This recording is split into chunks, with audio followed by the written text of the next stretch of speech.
વિશ્વ માતૃભાષા દિવસ ધરમપુરના સરહદી ગામોમાં વારલી બોલીના સહારે ગુજરાતી ભાષાને જીવંત રાખતા શિક્ષકો.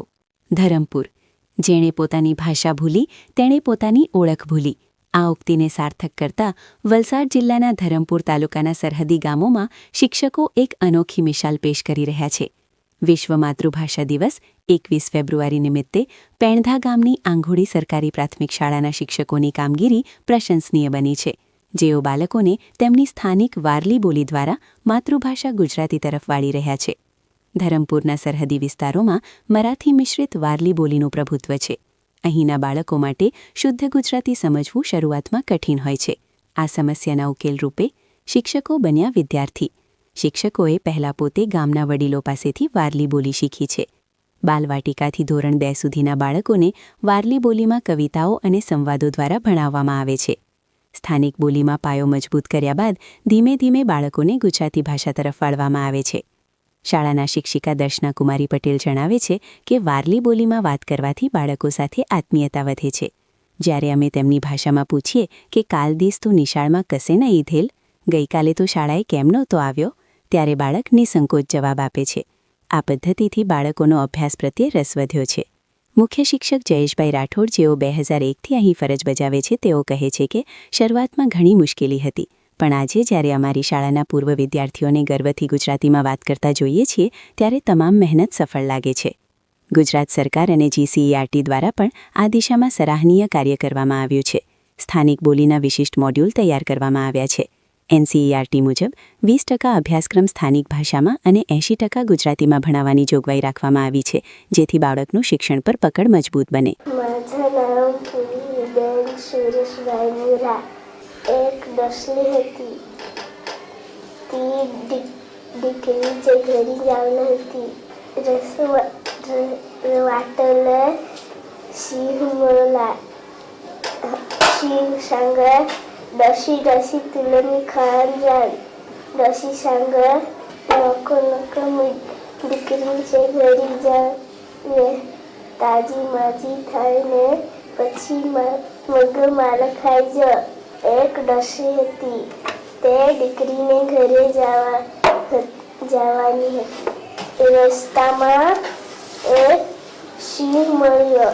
સિંહ કહે, ડસી ડસી તને મેં ખાઈ જઈશ. દીકરીને ઘરે જવા દે, તાજી માજી થવા દે, પછી મને ખાજે. સિંહ કહે, સારું. મારું નામ દર્શના કુમારી રમણભાઈ પટેલ. મારી શાળાનું નામ પ્રાથમિક શાળા આંઘોળી પેણધા. હું આ શાળામાં છેલ્લા 18 વર્ષથી કાર્ય કરું છું અને છેલ્લા 8-9 વર્ષથી હું બાલવાટિકાથી લઈને પહેલું બીજું ધોરણ ભણાવું છું. તો અહીં મારી શાળાની આજુબાજુના વિસ્તારમાં સંપૂર્ણ હિન્દુ વારલી લોકો રહે છે, એટલે બાળકો ઘરની ભાષામાં જ વાત કરે છે, તો અમને ભણાવવામાં ઘણી મુશ્કેલી પડે છે.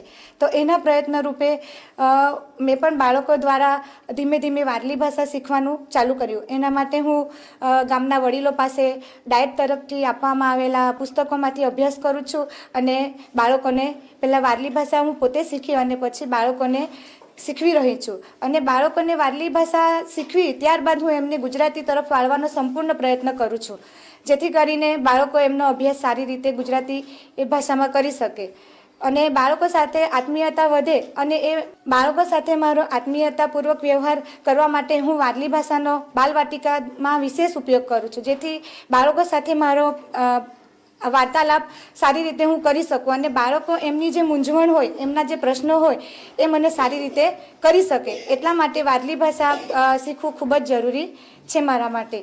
આજ પૂર્વી નિશાળમાં કશે ના ઈધેલ, એટલે કે આજે પૂર્વી નિશાળમાં કેમ નથી આવી? આજ તું ના બેસ, આજે તને નથી સારું? આજ રસોડામાં કાંઈ બનવેલ? આજે રસોડામાં શું બનાવેલું છે? આજે નિકુંજ તો બાલદી રહે, એટલે કે નિકુંજ આજે નાનું છોકરું રાખવા ઘરે રહેલો છે. મારું નામ જયેશભાઈ ઉદયભાઈ રાઠોડ, પ્રાથમિક શાળા આંઘોળી પેણધાના મુખ્ય શિક્ષક, તાલુકો ધરમપુર. અહીંયા મારી નિમણૂક 2001માં થઈ. શરૂઆત શાળાની ત્યારથી જ થઈ હતી.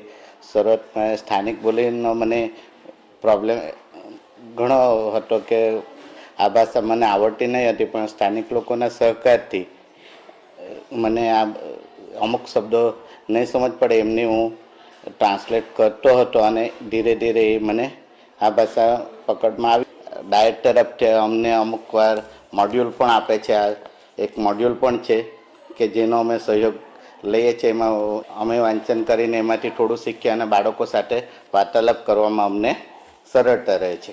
હા, અને અમે સ્થાનિક બોલી પછી એમને મહત્તમ ગુજરાતી ભાષા તરફ અમે વાળીએ છીએ અને શાળામાં બને ત્યાં સુધી અમે ઉપલા ધોરણમાં 3 થી પછી ગુજરાતી જ બોલવાનું રાખીએ છીએ.